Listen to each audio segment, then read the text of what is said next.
Welcome to Gunpla Reviews, where it is myself versus my shelf. Over 200 model kits and a queue of reviews to do.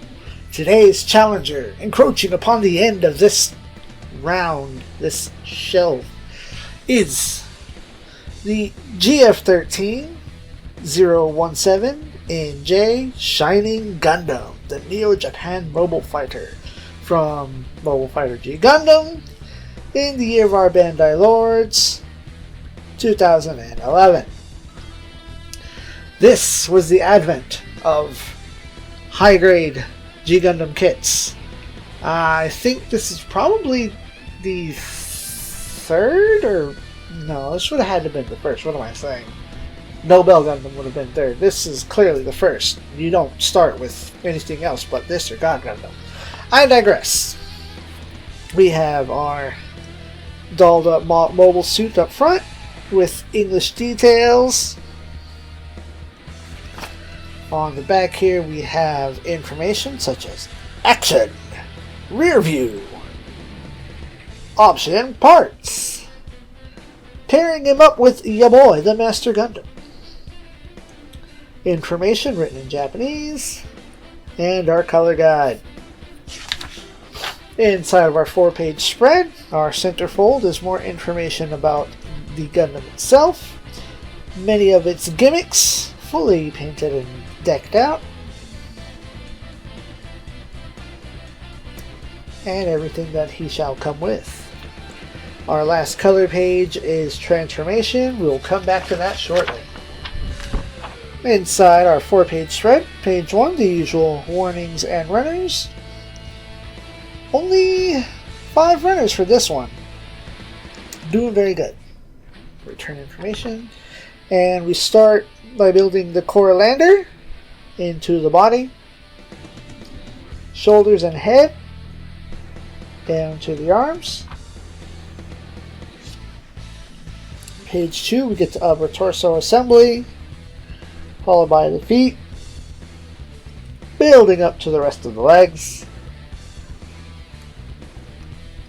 the waist, final assembly, insert core lander, hands, beam katanas, yes katanas, mounting, and then of course back over here is our transformation gimmick. Go into that hyper mode. Meikyo Sishui, I believe that's how that's said. So, with that said, let's take a look at ya boy. As soon as I grab my little reminder sheet and set that up, we have our high grade 144 Shining Boy. The head over here will get almost full articulation spin, but that chin piece gets blocked right there by the shoulder Vulcans. If you tweak it, you can get that full exorcist. At the arms, unblocked full exorcist swing, full shoulder raise,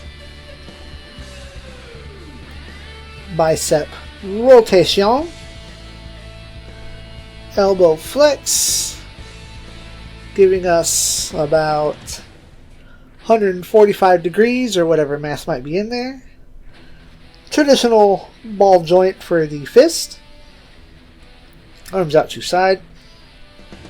At the waist, we get very little turn before something gets hit. As seen, the core lander in the back bopped right against the beam saber hilts that were there, so let's leave that aside. We get this, and unless you've got that thing right there, right down on all the way, you'll get a little flex thanks to the ball joint right here. In the back, our core lander pulls out. This cap will flatten down, but that's all you get out of it. You get a little movement here in this thruster, but that's about it. No, hold on. Okay, no, that's just Just a little bit of dust that I missed. Because they do sit on the shelf for a hot minute. We get a... Ooh! Butt flap movement.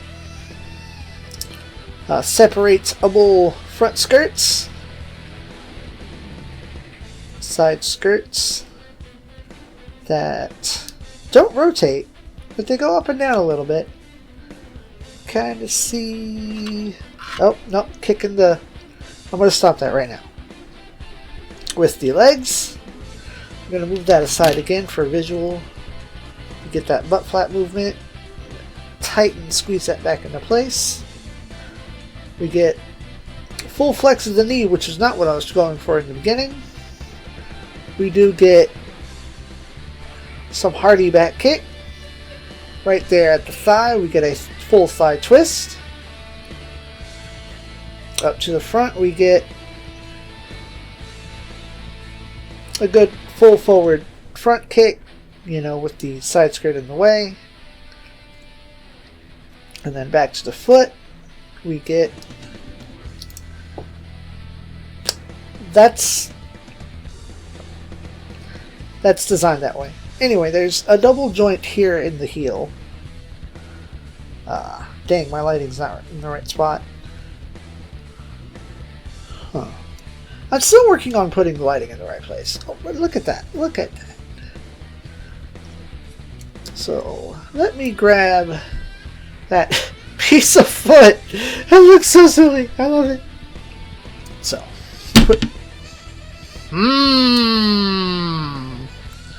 that looks like it needs some tightening. That's a problem. Anyway, with that, I'm going to point out a few stickers here, or a lot really. You've got your traditional eyes, front camera, no back camera of course. We've got stickers up here on the Corelander. Stickers all along that front skirt. All them black markings. That's sticker boys right there. Same thing down here at the foot guard. And there's a shiny sticker back behind the screen piece here. There's also a couple more stickers which we will cover in just a moment. So, since they're down here, we have two Beam Saber effect handles with two very unique Beam Saber effect parts. These, as you can see, are different lengths, and they're also flat. They go into these rounded pegs, which makes them very, very distinct on our two different size Beam Saber handles. Or rather, these are more beam katanas. I'm looking at the tip trying to see if there's maybe, possibly, like an edge to one side, like, you know, a slight curve to it, but no, it was all in my head. They very easily just slide right into our hands, like so. And go, get in there. There it goes. Like so. Handled. Ha ha ha ha.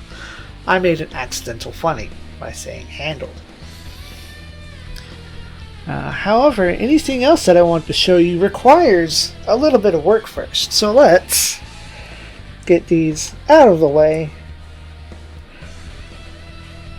and begin the change. We take our head off. We're going to put this Corelander back in place. Maybe, if I can. Yep, there's a little tab on there that gets that. Corelander back in place. And swap it out for the other head. The Super / Hyper Mode head. You can see there's a couple more stickers in there. The eyes, the front camera, and still no rear camera. Oh, coincidentally, or conveniently, or smartly, all of these yellow pieces here, these 5 points, are on one piece that sandwich into the head. I like that. we replace the head. Now if you're good, you don't have to take the arm off, but we'll go ahead because that's what our instructions want. And you will take this shoulder piece out eventually. There it goes. As you can see, there's one, or I guess two, very large stickers in here, one on each side. And you see you've got some unfocused tabs. Why are you not focusing the front? There we go. And you will slot that into the top set. Mount that right there. You can get it back into place. Now we're going to see if I can't. And I probably can't. Oh, yeah, there we go. Slide that off. Nope, not playing along. I managed to slide them back to deactivated, but them stickers make it very thick. So there we go. There's that. And we have the shoulders. At the wrist here, you're going to pop these off. And inside, if the camera will focus in the right place, you see that right where it plugs into the wrist, you can pull that out and create an extension, which you plug right back into the same spot. So let's do that over here. Pop. Down here at the calves, you'll pull this out, and this does look like it should have a little bit going on, but it is pegged right down in there. You're just going to position it slightly different. Right on top, maybe, as opposed to flat in. Big blue stickers on the calves here that I forgot to mention moments ago. But obvious. At least I didn't miss them completely, like an idiot. And lastly, what we saw earlier when that foot came off is you'll take this foot out, extend it to a different peg, and it wants you to lay these flat, which I don't quite get why, but you do, you can. So we'll do so. And there it goes. We have a fully turned up shining Gundam. I'm trying to put this back on. Maybe not. Maybe we're not going to put it back on. Nope, bumped the camera. I would like to learn how other YouTubers, other Gunpla YouTubers, handle things without bumping the camera. What is their position? I want to see, I want them recorded while recording. So, head out of the way. These beam sabers, we don't need them. For we have glowing hands. But before we get rid of the glowing hands, let's take this hand, open that bad boy up, eventually, today. Oh, that's the backing. I want the fronting. And we're going to take our shining finger sword. Slide that right in. Give it the sandwich. Give it the sandwich.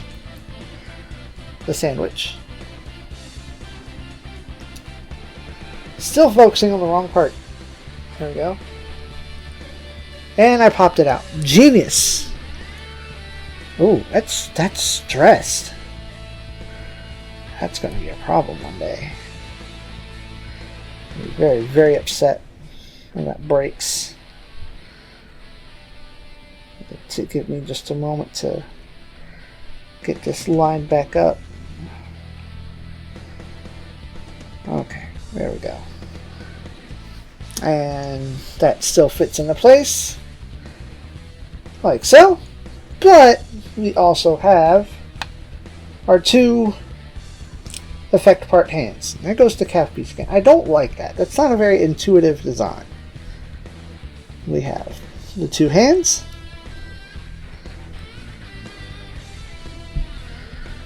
It's not a bad pose right there by accident. Can we get that to stay? That is not a bad pose. I should probably bring the shoulder down. More importantly, we also have this.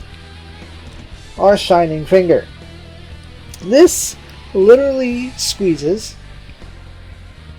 Now, I'm looking at it from a different angle than the rest of y'all. Right into place. So let me bring this around.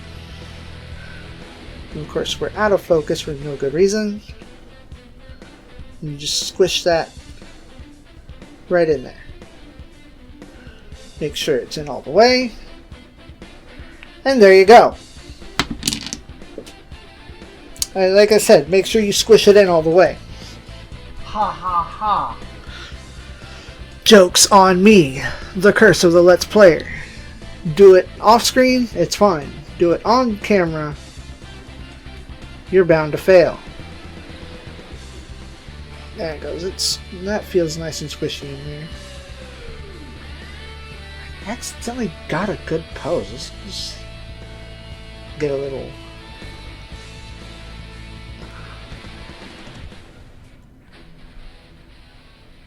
There you go. That ain't a bad pose. Now look at that. Your high grade Shining Gundam from 9 years ago, which is still very good. It holds up very, very well. I've had no problems with that. Outside of these pieces here, they like to fall off at will. And would you consider this a parts warmer? I don't think so. Everything's built right in. I think these hands could have been a different style, but that was something that was 9 years ago, whereas the tri-burning has the articulated wrist going on. So we here at ZEON say, fun day. Although my grading system is more or less inconsistent within itself, it's still a wonderful kit. It doesn't matter that it's 9 years old, it's still incredibly articulate, it holds up. Sure, there's some work with the very large stickers that it has, but it's still pretty damn easy to paint and pretty amazing to pose and work with. It is a wonderful toy.